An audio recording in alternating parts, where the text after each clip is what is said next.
Hi friends, வணக்கம். Welcome back to my channel. இன்றைக்கி நம்மளோட சேனலில் நம்ம என்ன பார்க்க போகிறோம் அப்படி பார்த்தீங்கன்னா, நம்ம வீட்டிலேயே ரொம்பவே டேஸ்டியான டீ கேக் எப்படி செய்தால் பார்க்க போகிறோம். உங்களுக்கு பார்த்தாலே தெரியும் எவ்வளோ சாஃப்டாக ஸ்பான்ச்சியாக வந்திருக்கு அப்படின்னு சொல்லிட்டு வீடியோவை ஸ்கிப் பண்ணாமல் பாருங்கள். அப்போ தான் உங்களுக்கும் இதே மாதிரி கேக் கிடைக்கும். வீடியோக்குள்ளே போகிறதுக்கு முன்னாடி நம்மளோட சேனலை சப்ஸ்கிரைப் பண்ணிவிட்டு அப்படியே பக்கத்தில் இருக்க பெல் பட்டனையை கிளிக் பண்ணிவிடுங்க.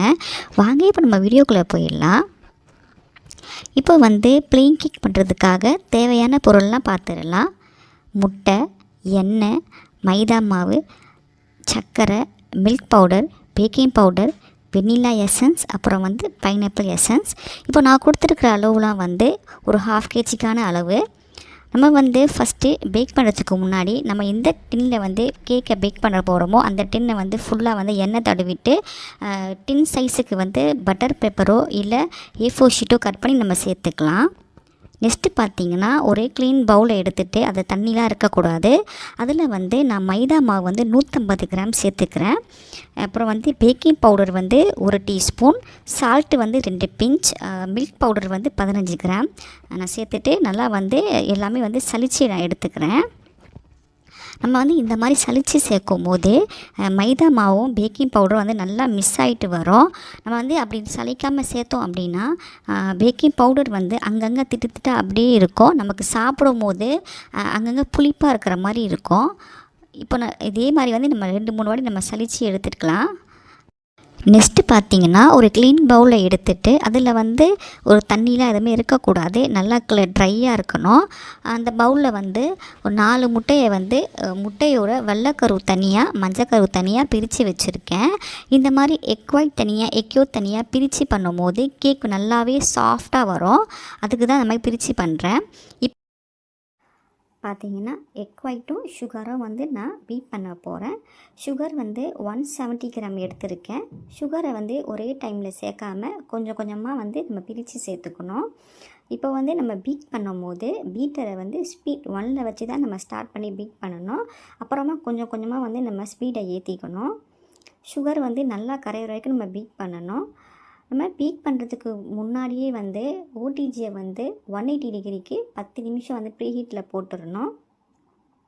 இப்போ பார்த்தீங்கன்னா சுகர் நான் 3 டைமாக பிரித்து போட்டுக்கிறேன். சுகர் நல்லா கரைஞ்சிட்டு கலர் சேஞ்ச் ஆகிட்டு வரணும். இப்போ பார்த்தீங்கன்னா வெனிலா எசன்ஸ் 1 டீஸ்பூன், அப்புறம் பைனாப்பிள் எசன்ஸ் 1/2 டீஸ்பூன் சேர்த்துக்கிறேன். பைனாப்பிள் எசன்ஸ் சேர்க்கும் போது எக் ஸ்மெல் இல்லாமல் இருக்கும். அப்போ தான் கேக் சாப்பிடும் போது நல்லாயிருக்கும். எக் ஒயிட்டும் சுகரும் நல்லா கலர் சேஞ்ச் ஆகிட்டு க்ரீம் பதத்துக்கு அப்புறமா நம்ம தனியாக எடுத்து வச்சிருந்த மஞ்சள் கருவை கொஞ்சம் கொஞ்சமாக சேர்த்துக்கலாம்.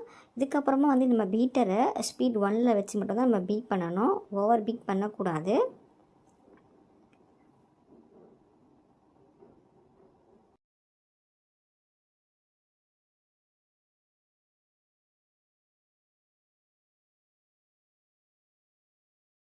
இதுக்கப்புறமா நம்ம சலிச்சு வச்சுருந்த மாவை கொஞ்சம் கொஞ்சமாக சேர்த்துக்கலாம்.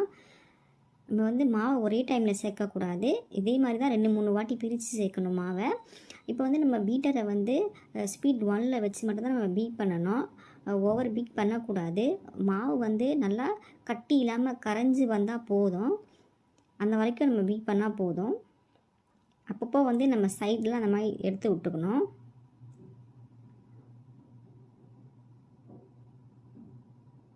ஃபைனலாக மாவை போட்டுட்டு பீட் பண்ணிக்கிறேன்.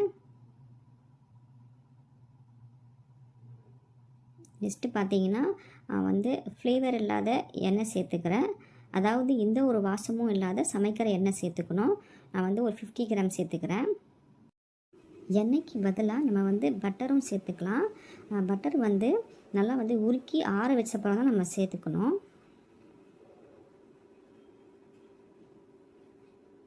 இப்போ பார்த்தீங்கன்னா ஃபைனலாக பார்த்தீங்கன்னா நம்மளோட பேட்டர் இந்த மாதிரி தான் இருக்கணும்.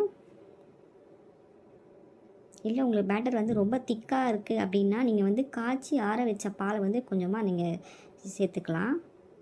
ஃபைனலாக நம்ம ரெடி பண்ணி வச்சு இந்த டின்னில் நம்ம சேர்த்துடலாம்.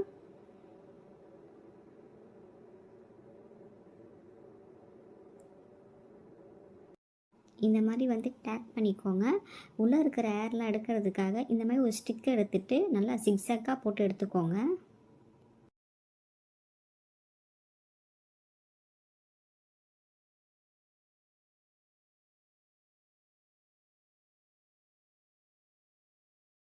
அதுக்கப்புறம் பார்த்தீங்கன்னா 180 டிகிரிக்கு 10 நிமிஷம் ப்ரீஹீட் பண்ண ஓடிஜியில் 25 to 30 மினிட்ஸ் நம்ம வந்து பேக் பண்ணி எடுத்துக்கலாம்.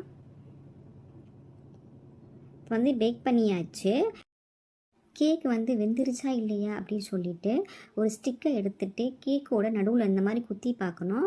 ஸ்டிக்கில் வந்து மாவு ஒட்டிட்டு வந்திருக்கு அப்படின்னா கேக் வந்து இன்னும் கொஞ்சம் பேக் ஆகணும்னு அர்த்தம். மறுபடியும் வந்து ஓடிஜியில் 5 நிமிஷம் வந்து நீங்கள் வச்சு எடுத்துக்கோங்க.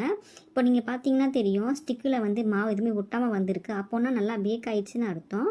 கேக் வந்து நல்லா ஆறின அப்புறமா டின்னில் வந்து சைட்லாம் வந்து எடுத்து கொடுத்துட்டு வந்து கேக் வந்து டிமோல்ட் பண்ணிடலாம்.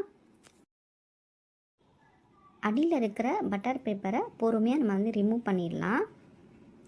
அதுக்கப்புறம் பார்த்திங்கன்னா 4 பக்கமும் வந்து சைடெல்லாம் நம்ம கட் பண்ணி எடுத்துகிட்டு உங்களுக்கு பிடிச்சமான சைஸில் நீங்கள் வந்து கட் பண்ணி எடுத்துக்கோங்க. அவ்வளோதான் ஃப்ரெண்ட்ஸ், நம்மளோட சூப்பரான டீ கேக் ரெடி ஆகிடுச்சு. கேக் வந்து டேஸ்ட் சூப்பராக இருந்துச்சு, நல்லா சாஃப்டாக ஸ்பான்ச்சியாக வந்து இருந்துச்சு. நம்ம கடையில் வாங்குறதோட டேஸ்ட் ரொம்பவே நல்லா இருந்துச்சு. நீங்களும் வந்து இந்த கிறிஸ்மஸ்க்கு இந்த மாதிரி வந்து கேக் செஞ்சு அசத்தி பாருங்கள். இந்த வீடியோ உங்களுக்கு பிடிச்சிருந்துச்சி அப்படின்னா லைக் பண்ணுங்கள், ஷேர் பண்ணுங்கள். மறக்காமல் நம்மளோட சேனலை சப்ஸ்கிரைப் பண்ணிவிட்டு அப்படியே பக்கத்தில் இருக்க பெல் பட்டனையும் கிளிக் பண்ணிவிடுங்க. தேங்க்யூ.